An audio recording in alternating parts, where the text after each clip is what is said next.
Friends, good evening. I am Vijay. Welcomes you my YouTube channel physics by Vijay.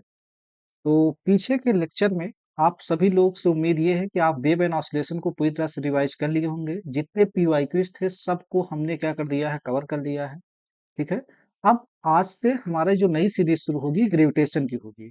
Gravitation में हम लोग क्या करेंगे, लेक्चर बाय लेक्चर, एक एक लेक्चर में 10 से 15 क्वेश्चन रहेंगे जो किसी भी पीवाईक्यूज पीजीटी एग्जाम में आए हुए होंगे, उनको हम लोग क्या करेंगे, कवर करेंगे। तो उम्मीद यही करता हूँ कि आपकी तैयारी अच्छी चल रही होगी। और पास में इधर एलटी ग्रेड का एग्जाम है। ठीक है, फिर जीआईसी का लग जाएगा। और उम्मीद है कि इधर एनवीएस और केवीएस की वैकेंसीज भी आने वाली हैं। यूपी पीजीटी की एग्जाम डेट कभी भी आ सकती है। तो आप लगे रहिए। आप अपने जो है जज्बात मत खोइए, हारिए मत, थक के मत बैठिए, मेहनत करते रहिए, कंटिन्यू रिवीजन करिए। निश्चित रूप से आप एक दिन सक्सेस होंगे। तो आइए बिना टाइम गए हम लोग इससे शुरू करते हैं। मैं विजय आपको अपने यूट्यूब चैनल फिजिक्स बाय विजय पे स्वागत करता हूँ। आइए देखते हैं क्वेश्चन नंबर 1 क्या है। क्वेश्चन नंबर 1 है, the pendulum clock that keeps correct time at Mumbai is taken to moon, it will. मतलब ये है, अगर मुंबई में हम पेंडुलम को रख रहे हैं, मान लेते हैं ये क्या है, आपके पास कोई पेंडुलम है। ये क्या है, कोई पेंडुलम है। और ये कहाँ पे रखा है, मुंबई में रखा है। कहाँ पे रखा है, मुंबई में रखा है। ठीक है। ये पेंडुलम कहाँ पे रखा है, मुंबई में रखा है। ठीक।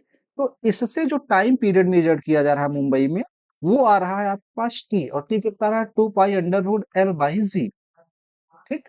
अब कह रहा है अगर हम इस जो पेंडुलम है इसको कहाँ ले जा रहे हैं, मून पे ले जा रहे हैं। कहाँ ले जा रहे हैं, मून पे। तो इंपॉर्टेंट चीज ये है, ठीक है, कि व्हेन पेंडुलम इज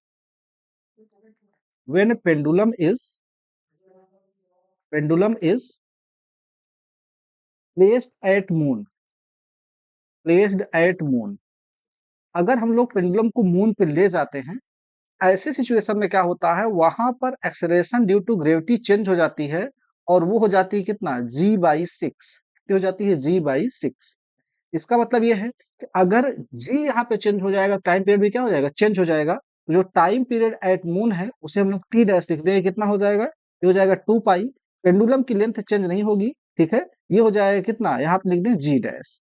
तो यहाँ पे मून का जो टाइम पीरियड आएगा, टाइम पेंडुलम उसका पेंडुलम का, वो हो जाएगा T dash, this is equal to 2 pi under root L by, यहाँ पे कितना हो जाएगा, G/6। ठीक। अगर हम लोग इसको इक्वेट करें तो यहाँ से टी डैश कितना हो जाएगा, ये हो जाएगा √6 into 2 pi under root L by G. और यहां से हम लोग देखें तो जो टी डैश है वो टाइम पीरियड कितना आ जाएगा, √6 टाइम्स ऑफ टी।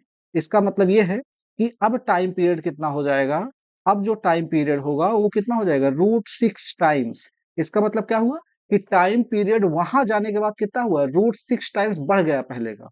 मतलब ये कि अगर पेंडुलम यहाँ पे क्या है, 10 ऑसिलेशन कर रहा था ऐसे, ठीक है, टाइम पीरियड मान लेते हैं उसका 10 सेकंड ही आ रहा था। जब ऊपर लेके जाएंगे तो कितना, √6 इंटू 10। इसका मतलब टाइम पीरियड क्या हुआ, बढ़ गया। ठीक है। तो इसका मतलब ये हुआ कि टाइम पीरियड क्या हुआ, बढ़ गया। बढ़ जाने का मतलब क्या हुआ, रिटार्ड होना। क्या होना, रिटार्ड होना। तो यहाँ पे ऑप्शन नंबर बी क्या है, एकदम करेक्ट है, रिटार्ड बाई फैक्टर √6। ठीक है, ये हमारा 2023 का क्वेश्चन है। आइए देखते हैं question number next. Four identical particles, each of mass m, are placed at the vertices of a square of length capital L. The potential energy of the system and potential at the center of square are respectively. आपके पास क्या है, ये कोई square है, ये कोई square है। ठीक है। इसके चारों कॉर्नर पर m मास रखे गए हैं, ऐसे m मास रखे गए हैं। ठीक है। और स्क्वायर की जो साइड है वो कैपिटल एल है। स्क्वायर की साइड कितनी है, कैपिटल एल है। ठीक है। देखो ध्यान से, आपको इसकी पोटेंशियल एनर्जी निकालनी है। क्या निकालनी है, पोटेंशियल एनर्जी। देखो पोटेंशियल एनर्जी में ध्यान देंगे हम लोग, कुल कितने कॉम्बिनेशन बनते हैं। तो पहले पोटेंशियल एनर्जी का फार्मूला अगर हम लोग देखें, पोटेंशियल एनर्जी, पोटेंशियल एनर्जी, ये आपके पास हो जाएगा U इज इक्वल टू, ये होता है -G m1 m2/r। आर क्या होती है, m1 और m2 के बीच की सेपरेशन होती है। ठीक है। तो यहाँ देखो m1 m2 सेम है। अगर मैं बात करूं, देखो इस कॉम्बिनेशन के लिए जो पोटेंशियल एनर्जी होगी उसे बोल देते हैं U1। तो हमारे पास क्या हो जाएगा, जो U होगा वो हो जाएगा कितना, ठीक है, -G, मतलब इस वाले सेट के लिए। फिर इस वाले सेट के लिए सेम आएगा, इस वाले सेट के लिए भी सेम आएगा, इस वाले सेट के लिए सेम आएगा। इसका मतलब ये है कि पोटेंशियल एनर्जी को हम लोग क्या लिख सकते हैं, 1 सेट, 2 सेट, 3 सेट और 4 सेट। तो यहाँ लिख दें हम लोग ऐसा कि ये आपके पास कितना हो जाएगा, 4 टाइम्स हो जाएगा। क्या हो जाएगा, 4 टाइम्स। तो -4 जी एम स्क्वायर बाई कितना हो जाएगा, एल। लेकिन ध्यान दो, अभी एक सेट छूटा है, एक सेट ये जो डायगोनल वाला है ये छूटा है, एक सेट ये डायगोनल वाला छूटा है। ठीक है, तो यहाँ हम लोग क्या लिख सकते हैं इसको, -2, दोनों सेम आएगा, दोनों में क्या आएगा, सेम आएगा। तो -2 जी एम स्क्वायर, और सेपरेशन जो यहाँ से यहाँ तक होगी, ये एल है, ये एल है, ये √2l हो जाएगा। कितना हो जाएगा, √2l। अगर हम लोग पोटेंशियल एनर्जी निकालें यू, तो ये कितना आ जाएगा आपके पास, देखो इस √2 से ये कैंसिल हो जाएगा, यहाँ √2 बचेगा।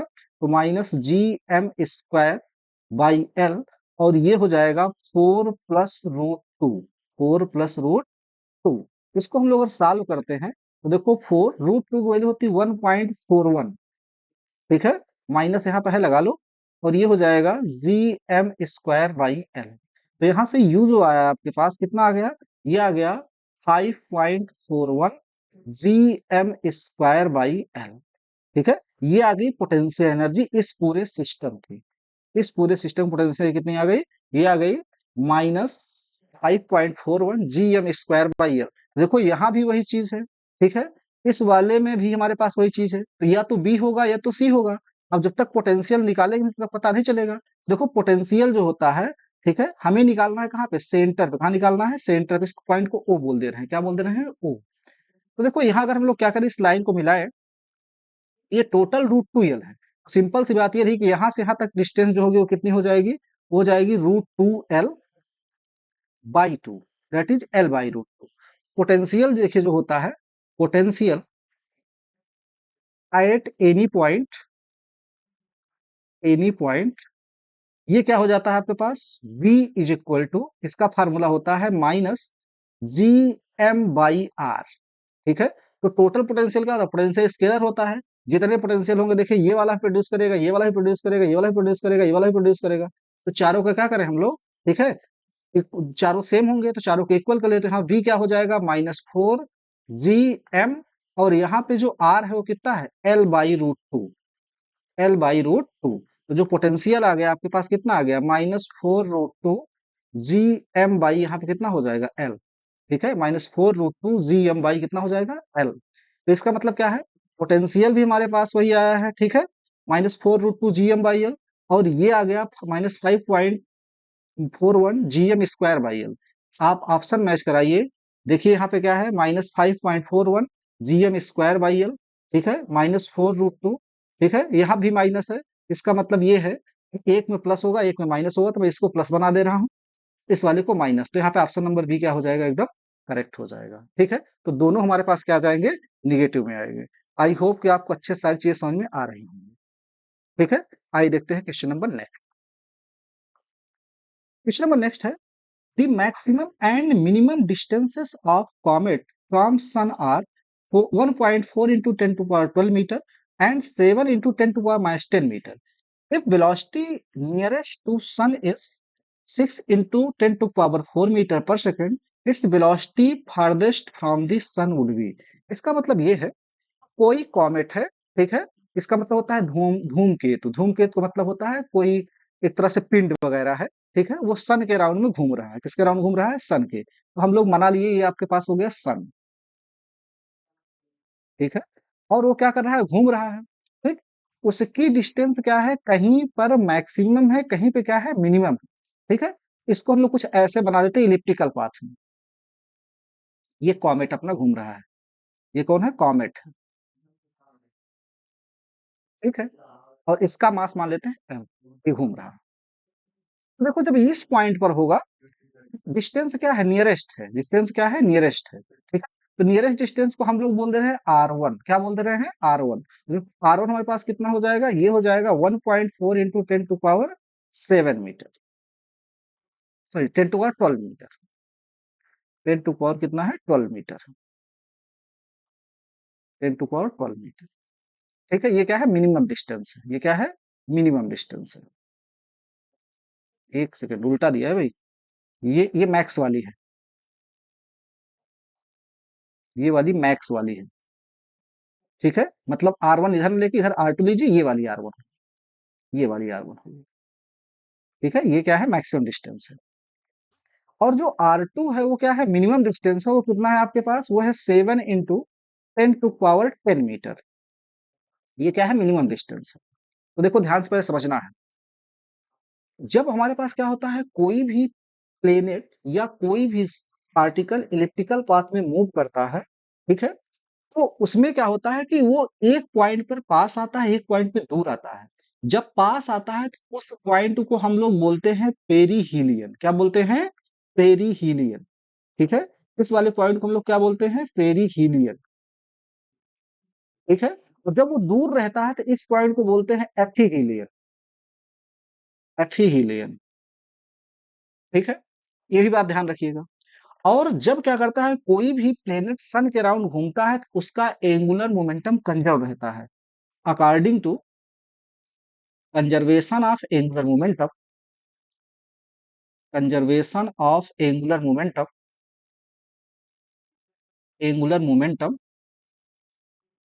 ये क्या होता है एंगुलर मोमेंटम, ये हो जाएगा L1 = L2।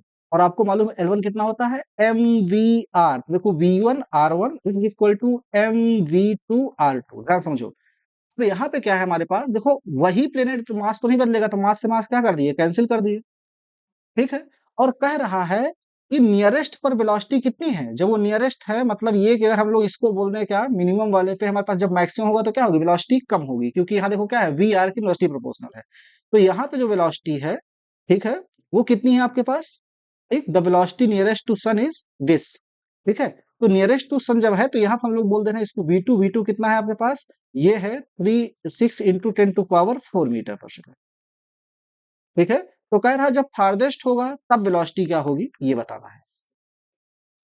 ठीक है, और हमें क्या करना है, यहाँ से V1 बताना है। तो V1 कितना आ जाएगा, देखिए V1 आ जाएगा आपके पास, ठीक है, V2 by V2 into R2/R1। ठीक है, तो यहाँ से देखो V1 कितना आ जाएगा, V2। V2 मतलब कितना है, 6 × 10⁴। और R2 की बात करूं तो R2 आपके पास कितना है, ये है 7 × 10⁻10, this divided by R1। R1 मतलब कितना, 1.4 × 10⁻12। ठीक है, तो देखो ये पावर 14 है, ये 12 है, तो 10⁻2 ऊपर बचेगा, तो यहाँ लिख दे रहे हैं V1 = और 7 से इसको काटेंगे कितना हो जाएगा, 0.2। तो इसको हम लोग ऐसे लिख दे रहे हैं 6/0.2 इंटू 10⁻2। ठीक है, ये हो जाएगा कितना, V1 = ये पॉइंट हटाएंगे तो यहाँ हो जाएगा कितना, 30। तो 3 × 10⁻3 मीटर पर सेकंड, 3 × 10⁻3 मीटर पर सेकंड। ठीक है, अगर हम लोग ऑप्शन की बात करें यहाँ पे तो कौन सा ऑप्शन है, ठीक है, ए, 3000 मीटर पर सेकंड एकदम करेक्ट आंसर है। तो ये सारी चीजें ध्यान रखिएगा, जब पास होता है तब क्या होता है, स्पीड आपके पास ज्यादा होगी। ठीक है, जब दूर होगा तो स्पीड कम होगी। ठीक है, क्योंकि एंगुलर मोमेंटम का जनरेशन बताता है, देखो V1 R1 = V2 R2, इसका मतलब क्या है, V और R इनवर्सली प्रोपोर्शनल है। V और R कैसे है, इनवर्सली प्रोपोर्शनल। ठीक है, तो देखो जब क्या हो जाएगा, जब R बढ़ेगा तो V घट जाएगा, जब R बढ़ेगा तो V क्या हो जाएगा, घट आ जाएगा। तो यहाँ देखो हमारे पास जो वेलोसिटी आ रही थी, ठीक है, इस पॉइंट पर जब पास था, ठीक है, तो वेलोसिटी आई कितना, 6 × 10⁻4 मीटर पर सेकंड। ठीक, मतलब R2 कम हुआ तो V2 ज्यादा आया। ठीक है, और जब R1 हमारे पास क्या होगा, ज्यादा होता है तो V1 क्या आएगा, कम आएगा। इसीलिए 6 × 10⁻4 से ये क्या रहा है, कम आ रहा है। क्लियर है। ठीक है, ऑप्शन ए क्या है, एकदम करेक्ट है। आइए देखते हैं question number next. A mass capital M is broken into two parts, M and capital M minus M. How are M and capital M related so that gravitational force between two parts is maximum? इसमें इसका मतलब ये हुआ, आपके पास ये कोई मान लेते हैं ब्लॉक है, इसका मास M, इसको हम दो पार्ट में ब्रेक कर दे रहे हैं ऐसे। एक सिंपल सी बात, M हो जाएगा, दूसरा कितना बचेगा, M माइनस M। तो वो कह रहा है कि ये छोटा m की वैल्यू कितना हो कि फोर्स जो लगे वो क्या है, मैक्सिमम है। देखो ग्रेविटेशनल फोर्स आता कितना है, ये आता है F = -G। M1 मतलब क्या हुआ, छोटा m, इंटू क्या हो जाएगा, बड़ा m, माइनस m बाई कितना आ जाएगा, R²। अब हमारे पास क्या है, F मैक्सिमम चाहिए, और F मास के अकॉर्डिंग वेरी कर रहा है, डिस्टेंस के अकॉर्डिंग नहीं, कि डिस्टेंस फिक्स करके रखा है। ठीक है, तो हम लोग क्या कर रहे हैं, मैक्सिमम में लगा दें, क्या लगा दें, मैक्सिमम मिनिमम। इसको हम लोग ऐसे लिख सकते हैं यहाँ पे, F is equal to minus G by R square, ये तो हमारे लिए कांस्टेंट हो गया। यहाँ बन गया कितना आपके पास, M M minus M square. Clear है? ठीक है, तो इसको हम लोग ऐसे लिख सकते हैं क्या, सम कांस्टेंट, क्योंकि जी और आर स्क्वायर दोनों कांस्टेंट हैं, तो यहाँ हो जाएगा कितना, M capital M minus M square. अब आपको क्या करें, according to maxima and minima first derivative क्या होना चाहिए, जीरो होना चाहिए। फर्स्ट डेरिवेटिव क्या होना चाहिए, जीरो का रखना है। तो यहाँ पे D F by D M, क्योंकि जैसे जैसे एम चेंज करेगा वैसे वैसे फोर्स भी चेंज होगा, तो ये हो जाएगा माइनस के। और यहाँ पर हम लोग डिफ्रेंशिएट करेंगे तो छोटे एम का क्या हो जाएगा, वन हो जाएगा, बड़े एम कांस्टेंट है वो ऐसे ही बचेगा, और यहाँ क्या हो जाएगा, माइनस टू एम। अब आपको मालूम है मैक्सिमा इनर के लिए हम लोग क्या करते हैं, डी पहला डेरिवेटिव जो निकालते हैं उसे क्या करते हैं, जीरो के इक्वल पुट करते हैं। और जीरो के इक्वल जब पुट करेंगे तो यहाँ हमारे पास कितना आ जाएगा, के तो जीरो होगा नहीं, कांस्टेंट है, तो यहाँ हो जाएगा M minus two M is equal to zero. That is M is equal to M by two. ठीक है, M is equal to M by two. इसका मतलब ये है कि दोनों जो पार्ट होंगे आधे आधे होंगे, कितने होंगे, आधे आधे। तभी फोर्स आपके पास या तो मैक्सिमम आएगा या मिनिमम आएगा। लेकिन अब सवाल ये है कि सर कैसे जानेंगे कि मैक्सिमम होगा कि मिनिमम आएगा। एक बार और डिफ्रेंशिएट कर दो इसको, जब एक बार और डिफ्रेंशिएट करोगे तो निगेटिव आ जाएगा। ठीक है, तो यहाँ हम लिख दे रहे हैं since D two F by D M two, ये आपके पास क्या आ गया, ये आ जाएगा यहाँ से। ठीक है, ये आ गया पॉजिटिव, ये हम लोग डिफ्रेंशिएट करेंगे। ठीक है, डिफ्रेंशिएट करेंगे कितना आ जाएगा आपके पास, ये हो जाएगा यहाँ पे माइनस टू। ठीक है, और ये कितना आ गया, ये पॉजिटिव आ गया। ठीक, तो अब आपसे पूछ रहा है कि फोर्स जो है वो कितना आएगा। ठीक, तो जब पॉजिटिव आता है तो हमारे पास क्या होता है, फोर्स मिनिमम आता है, क्या आता है, मिनिमम। अच्छा, यहाँ पे माइनस नहीं लगता, ठीक है ना, ये हम लोग फोर्स की वैल्यू निकाल रहे थे। ठीक, तो यहाँ हमारे पास देखो कितना आ गया, ये आ गया माइनस में।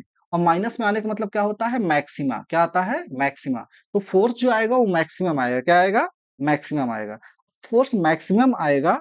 ठीक है, तो हमारे पास ये पूछ रहा है कि जब फोर्स मैक्सिमम है तो मासेस कितने कितने होने चाहिए। तो मासेस होने चाहिए, यहाँ हो जाएगा एम बाई टू, और यहाँ भी रखो तो कितना आ जाएगा, एम बाई टू। इसका मतलब दोनों मासेस जो ब्रेक हों वो ठीक आधे आधे आने चाहिए।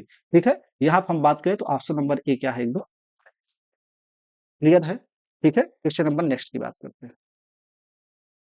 Saturn year is 29.5 times the earth year. ठीक है, मतलब सैटर्न जो ईयर है, एस मतलब सैटर्न ईयर, ठीक है, ये क्या है, 29.5 times of earth year, T मतलब अर्थ का जो टाइम पीरियड है। How far the Saturn from the sun when earth is 1.5 into 10 to power 8 kilometre away from the sun. ठीक है, मतलब ये कह दिया है कि देखो जो हमारे पास है, ठीक है, ये यहाँ बताया है कि the earth is 1.5 into 10 to power 8 kilometre. मतलब यहाँ हम लोग अगर डिस्टेंस की बात करें अर्थ की, वो सन से कितनी है, वो है आपके पास कितना, 1.5 इंटू 10 टू पावर 8 किलोमीटर। ठीक है, तो आपको बताना है कि बताओ जो सैटर्न है उसकी सन से डिस्टेंस कितनी होगी। क्लियर है, तो हम लोग एक बहुत ही पॉपुलर लॉ पढ़ते हैं। ठीक है, वो होता है केपलर्स का थर्ड नियम। केपलर्स का थर्ड नियम, तो केपलर का थर्ड लॉ कहता है, ठीक है, केपलर्स थर्ड लॉ वो कहता है कि देखिए जो टाइम पीरियड का स्क्वायर होता है वो डिस्टेंस के, ठीक है, जो सेमी मेजर डिस्टेंस होती है उसके क्यूब के क्या होता है, प्रोपोर्शनल होता है। ठीक है, इसे हम लोग ऐसे भी लिख सकते हैं, P प्रोपोर्शनल टू आर की पावर 3/2। तो यहाँ हम लोग कैसे लिख सकते हैं, देखो, अर्थ का टाइम अपान किसका, सैटर्न का time period, this is equal to, यहाँ लिख दे अर्थ का, ठीक है, रेडियस, डिस्टेंस, ठीक है, कहाँ से, सन से, और सैटर्न की डिस्टेंस कहाँ से, सन से, इसका क्या लिख दे, 3/2। ठीक, अब आपको क्या चाहिए, आपको चाहिए आर एस, क्या चाहिए, आर एस। तो हम लोग इसको ऐसे लिख सकते हैं, R S is equal to, देखो यहाँ पे क्या है, ये 3/2 है, अगर हम लोग क्या कर दे, स्क्वायर कर दे तो इधर हमारे पास ये आ जाएगा, ये हो जाएगा कितना, ठीक है, तो जो हमारे पास आर एस हो जाएगी, हो जाएगा T S by T E की पावर यहाँ पे हो जाएगी 2/3 इंटू हमारे पास क्या हो जाएगा, ये हो जाएगा आर ई। ठीक है, दोनों साइड में क्या कर दिया है, स्क्वायर किया, ठीक है, क्या कर दिया, स्क्वायर किया। तो यहाँ पे देखो क्या हो जाएगा, आर एस जो आएगा, ठीक है, टी एस कितना है, देखो तो यहाँ हमारे पास रिलेशन दिया है, टी एस जो है 29 पॉइंट टाइम्स ऑफ कितना है, टीई, तो यहाँ लिख दे कितना, 29.5 इंटू टी, टी से टी कैंसिल हो गया, इसकी पावर क्या हो जाएगा, 2/3 इंटू आर ई, और आर ई कितना है देखो, ये है 1.5 इंटू 10⁸ ठीक है। इसको अगर हम लोग सॉल्व करते हैं तो देखो हम ऐसे इसको थोड़ा सा वो करते हैं। 3 का क्यूब होता है, ठीक है, 27 और 27 से थोड़ा ज्यादा है। इसका मतलब यहाँ आएगा 3 पॉइंट समथिंग, और यहाँ पे कितना है 1.5 इंटू 10⁸ ठीक है। मतलब पावर तो चेंज नहीं होगी, ये अगर मल्टीप्लाई होगा तो ये लगभग जो है कितना आ जाएगा, ये 3 से अगर करेंगे तो 4 पॉइंट कितना हो जाएगा, 4.5 के आसपास आएगा। ठीक है, कितना आ जाएगा 4.5 के आसपास। ठीक, और पावर चेंज नहीं होगी। ठीक, तो ये हमारे पास कितना आ जाएगा, देखो यहाँ से। अच्छा, एक चीज और ध्यान रखना, इसका स्क्वायर है तो यहाँ 9 आएगा, कितना आ जाएगा 9 पॉइंट समथिंग के आसपास। तो 9 इंटू 1.5, ठीक है, ये कितना आ जाएगा आपके पास, 9 एक कम 9, और 9 का फिर आधा करोगे 4.5, मतलब क्या है 13 या 14 के आसपास आएगा। इसका मतलब ऑप्शन नंबर ए क्या है, करेक्ट है। आपको अनुमान लगाना पड़ेगा, ये वैल्यू निकालने में बहुत डिफिकल्टी होगी, ये बात ध्यान रखिएगा। ठीक है, क्योंकि देखो हम लोग इसको क्या करेंगे, पहले क्यूब सेट करेंगे, फिर जो भी जिसका क्यूब होगा उस फिर स्क्वायर होगा, तो स्क्वायर मतलब 9 पॉइंट समथिंग आएगा। ठीक है, तो वो हम लोग क्या कर लेंगे, इसमें मल्टीप्लाई करेंगे तो ये वैल्यू आ जाएगी। ठीक है, इसीलिए यहाँ पे देखो पावर जो है इस तरह से बदल बदल के दिया है कि आप कैलकुलेशन कर दो, फंसे ना कहीं पे। क्लियर है, ऑप्शन ए क्या है, एकदम करेक्ट। ठीक है, क्वेश्चन नंबर नेक्स्ट है, the Kepler second law is based on, ठीक है, केपलर का सेकेंड लॉ, ठीक है, क्या कहता है। तो देखो केपलर ने क्या किया था, प्लेनेटरी मोशंस रिलेटेड लॉ दिए थे। केपलर ने क्या किया था, प्लेनेटरी मोशंस रिलेटेड लॉ दिए थे। इनके 3 लॉ थे। ठीक है, पहला होता है लॉ ऑफ, ठीक है, लॉ ऑफ ऑर्बिट। दूसरे को हम लोग बोलते हैं law of areal velocity. Areal velocity, एक एक को हम लोग समझ लेते हैं यहाँ ध्यान से। और तीसरे को बोलते हैं law of time period. Time period, इसे थोड़ा अच्छे से समझ लीजिए। पहला लॉ कहता है कि जितने भी प्लैनेट्स हैं वो सब सन के अराउंड रिवॉल्व करते हैं। हो सकता है उनका पाथ इलिप्टिकल हो सकता है उनका पाथ सर्कुलर हो, बट ये है कि सबकी अपनी एक निश्चित ऑर्बिट होती है। इसीलिए इसे क्या बोलते हैं, लॉ ऑफ ऑर्बिट बोलते हैं। क्या बोलते हैं, लॉ ऑफ ऑर्बिट। इसका मतलब ये हुआ, लॉ ऑफ ऑर्बिट मतलब कि सन कहीं एक जगह पे होगा, जितने भी प्लैनेट्स हैं वो क्या करेंगे, सन के राउंड में ऐसे घूमेंगे। हो सकता है ये पाथ कैसा हो हो सकता है ये पाथ कैसा हो, सर्कुलर हो। ये क्या है, सन है। और ये जो घूम रहा है ये क्या है, प्लेनेट है। ये क्या है, प्लेनेट है। ठीक है, तो उसके बाद जो हमारे पास ये वाली लेंथ होती है, ठीक, जो पेरीहीलियन से एपीहीलियन की डिस्टेंस होती है, इसको बोलते हैं मेजर एक्सिस। क्या बोलते हैं, मेजर एक्सिस। और जो ये वाली हमारे पास लेंथ होती है, इसे बोलते हैं माइनर एक्सिस। माइनर एक्सिस, ठीक है। ध्यान रखना, अभी हम लोग बताया कि एंगुलर मोमेंटम कंजर्व रहता है, तो जब डिस्टेंस कम होगी तो वेलोसिटी ज्यादा होगी, जब डिस्टेंस ज्यादा होगी तो वेलोसिटी कम होगी। ठीक, दूसरा है लॉ ऑफ एरियल वेलोसिटी। ये क्या कहता है, इसे ध्यान से समझिए। लॉ ऑफ एरियल वेलोसिटी कहता है, सेकंड लॉ इसी को बोलते हैं। ये वाला फर्स्ट लॉ है, ये वाला सेकंड लॉ है, और ये वाला थर्ड लॉ है। ठीक है, जो सेकंड लॉ होता है उसे बोलते हैं लॉ ऑफ एरियल वेलोसिटी। इसका मतलब ये होता है कि कोई भी प्लेनेट जब सन के अराउंड रिवॉल्व करेगा तो वो सर्टेन एरिया कवर करेगा, ऐसे सर्टेन एरिया क्या करेगा, ऐसे कवर करेगा।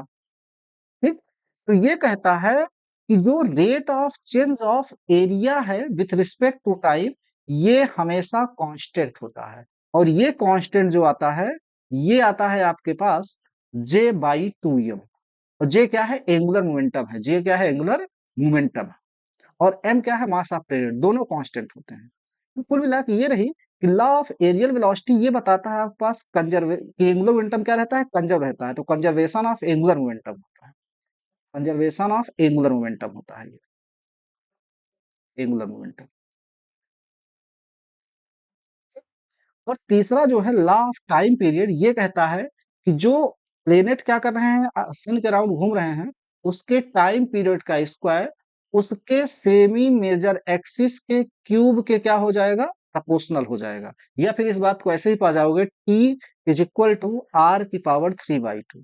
ठीक है, तो ये सारे के सारे आपको लॉ याद होने चाहिए। ठीक है, बहुत ज्यादा क्वेश्चन पूछे जाते हैं। ठीक, ज्यादातर यहाँ पे पूछे जाते हैं इस लॉ से, लॉ ऑफ एरियल वेलोसिटी से, और ज्यादातर इस पे पूछे जाते हैं। तो ये दोनों बहुत इंपॉर्टेंट है, इसे अच्छे से ध्यान रखिएगा। यहाँ पे केपलर्स का second law conservation of angular momentum पर बेस्ड है। ऑप्शन नंबर सी क्या है, एकदम करेक्ट। ठीक है, क्वेश्चन नंबर नेक्स्ट की बात करते हैं। क्वेश्चन नंबर नेक्स्ट है, what is the energy required to move a body of mass m from an orbit of radius 2r to another orbit of radius 3r? ठीक है, कोई बॉडी है, उसे हम लोग क्या कर रहे हैं, रेडियस 2r से रेडियस 3r तक ले जा रहे हैं। एनर्जी कितनी रिक्वायर्ड होगी?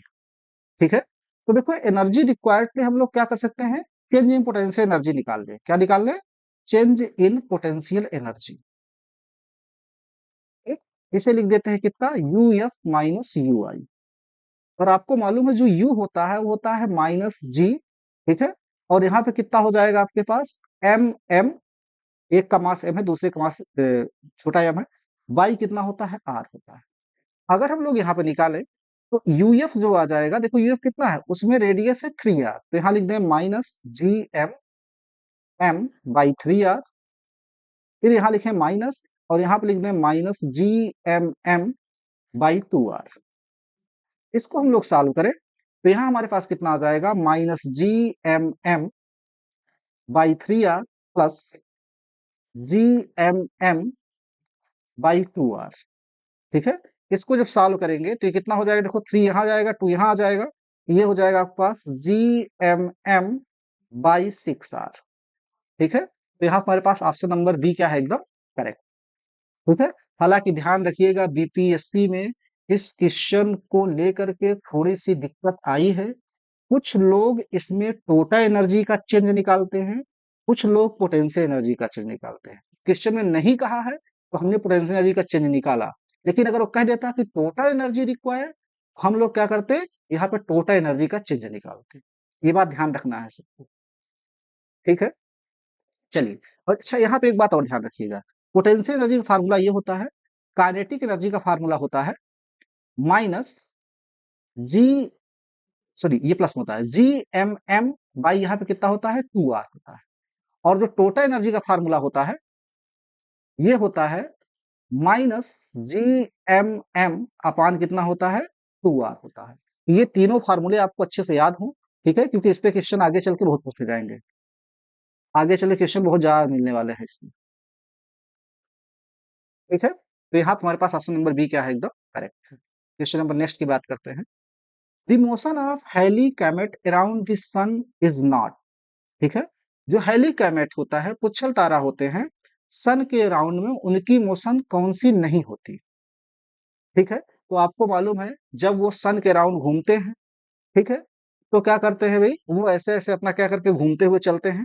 ठीक, ऑसिलेटरी मोशन भी होती है, ठीक, सिंपल हार्मोनिक मोशन भी होती है, ठीक है, ट्रांसलेटरी मोशन भी होती है, पोजीशन दूसरे पोजीशन जाते हैं। ठीक है, इसका मतलब नहीं होने का मतलब क्या है, नहीं होने का मतलब है कौन सा नहीं है, तो ये सारी मोशन पॉसिबल है। ठीक है, इसका मतलब ये है कि नहीं होने में कह देता तो ये हो जाता कितना, नन ऑफ एबव। ठीक है, ये इनमें से क्या है, कोई नहीं है। अगर कह देता कौन कौन सी है तो मोर देन वन करेक्ट हो जाता। तो इसे थोड़ा ध्यान समझिएगा, यहाँ पे क्या हो जाएगा, none of the above, option number E क्या है, करेक्ट है। ये थ्योरेटिकल क्वेश्चन है, ये एक शानदार क्वेश्चन, इसे समझिए। A geostationary satellite essential for radio broadcasting and telecommunication revolves around the earth। ठीक है, आपके पास क्या है कि ये मान लेते हैं अर्थ है, ये क्या है, अर्थ है, और इसके अराउंड में हम लोगों ने क्या कर दिया, एक सैटेलाइट लगा दिया, एक सैटेलाइट लगा दिया ऐसे, और वो क्या कर रहा है, घूम रहा है ऐसे। ठीक है, वो इस तरह से घूम रहा है। तो ये सैटेलाइट क्या है, जियो स्टेशनरी सैटेलाइट है। कौन सैटेलाइट है, जियो स्टेशनरी। अब थोड़ा इसको थोड़ा ध्यान समझिएगा, यहाँ से क्वेश्चन बन रहा है बहुत ज्यादा एग्जाम में इन दिनों।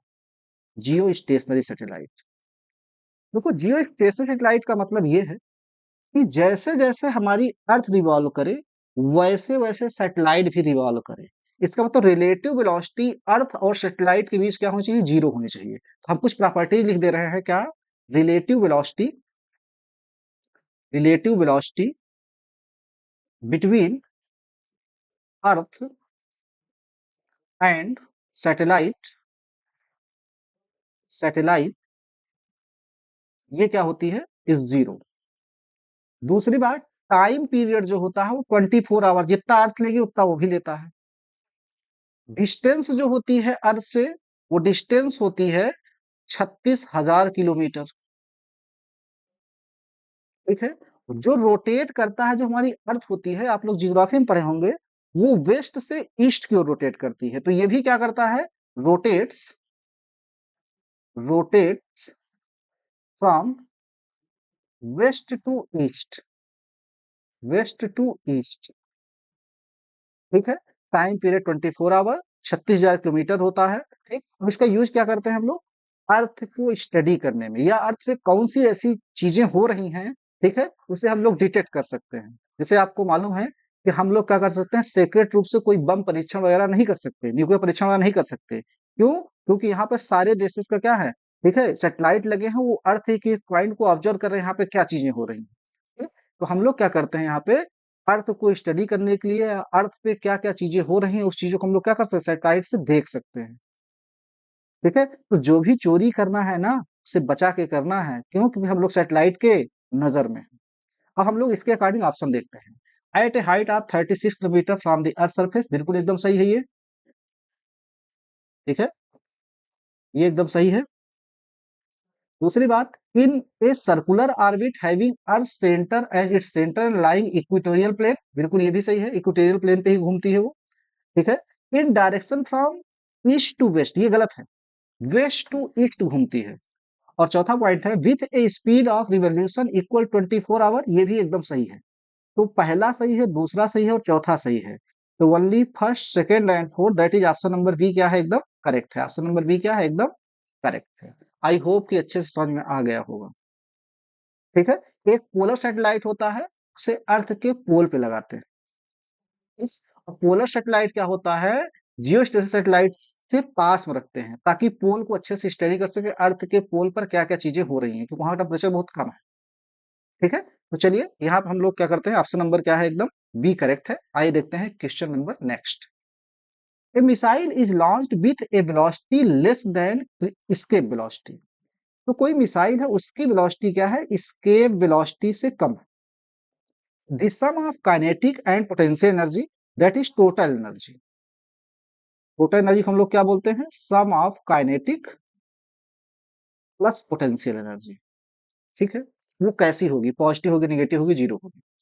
तो देखो यहाँ पर अगर आपको क्या कह दिया है कि जो सैटेलाइट की स्पीड है वो एस्केप वेलोसिटी से कम है। ठीक है। तो सिंपल सा मतलब ये रहा कि देखो हमारे पास, अगर हम लोग क्या करें यहाँ पे, इसको क्या कर दें, इसकी हम लोग वो लिखें। ठीक है। तो ये v कितना आ जाएगा, v इज लेस देन, जो वी होता है ये होता है √2 जी एम बाई, कितना हो जाएगा यहाँ पे, ये हो जाएगा r।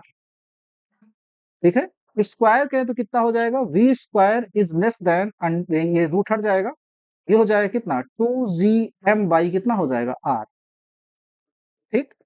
और अगर हम लोग क्या करें, काइनेटिक एनर्जी लिखें यहाँ से, तो कितना हो जाएगी, हाफ एम वी स्क्वायर हो जाएगा, और ये हो जाएगा लेस देन 2gm बाई, कितना हो जाएगा यहाँ पे, m बाई कितना हो जाएगा, r।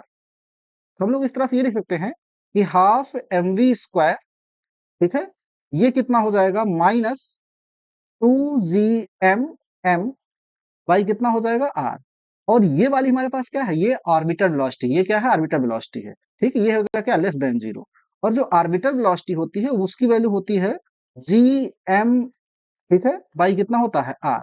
ये हमारे पास कितना आ जाएगा यहाँ पे, हाफ जी, और स्क्वायर करेंगे तो कितना हो जाएगा, देखो ये रूट के अंदर होता है, स्क्वायर करेंगे कितना हो जाएगी, जी एम बाई कितना हो जाएगा यहाँ पे, ये हो जाएगा आर।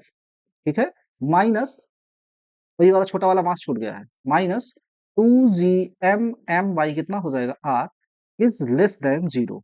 अब देखो इसको घटाओगे तो ये निगेटिव आएगा, इसका मतलब ये है कि जो टोटल एनर्जी आएगी वो कितनी हो जाएगी, वो हो जाएगी लेस देन जीरो। और लेस देन जीरो का मतलब होता है निगेटिव। क्या होता है, निगेटिव। इसका मतलब ये है, ऑप्शन नंबर बी क्या है, एकदम करेक्ट।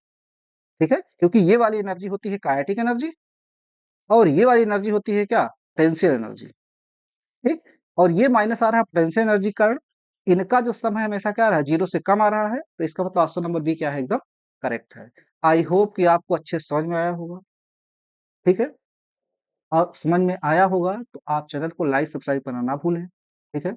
ज़्यादा जानकारी के लिए जब वीडियो अपलोड होगा तो हम टेलीग्राम की लिंक दे देंगे, वहाँ पे सारी नोट्स आपको मिल जाएगी। और अगर चैनल अच्छा लगे, ठीक है, कंटेंट अच्छा लग रहा हो, उसको सब्सक्राइब करिए, अदरवाइज़ देखिए और छोड़ दीजिए। Thank you so much for joining us. फिर मिलते हैं नेक्स्ट लेक्चर में, तब तक के लिए बाय बाय, टेक केयर, पढ़ते रहिए, एन्जॉय करते रहिए। Have a nice day.